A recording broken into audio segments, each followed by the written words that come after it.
Այսօր կարող է հարուցվել, վաղը կարող է կարճվել նույն հաջողությամբ կամ գնալ դատարան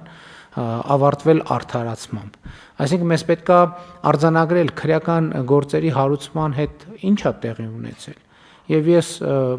զարմանքով եւ եթե անկեղծ ասեմ, մի փոքր զայրույթով արձանագրեցի, որ մեր մոտ կան քրեական գործեր, որ 2018 թվականից աղմուկ աղաղակով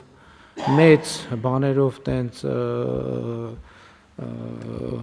լրատվական ուղեկցությամբ քրեական գործը հարուցվել է, հիմա մեկ էլ մի օր հիշում ենք, ասում ենք այդ քրեական գործը, որ տենց լրատվականների առաջին էջերում էր, բա ինչ եղավ եւ ստանում ենք մի կարճ տեղեկանք, նախաքննությունը շարունակվում է։ Սա կներեք անթույլատրելի է, որովհետեւ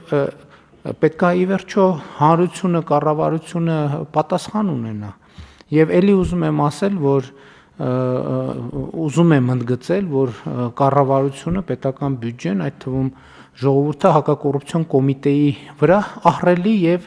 էական ներդրում է իրականացրել եւ ուզում եմ հիշեցնել նաեւ, որ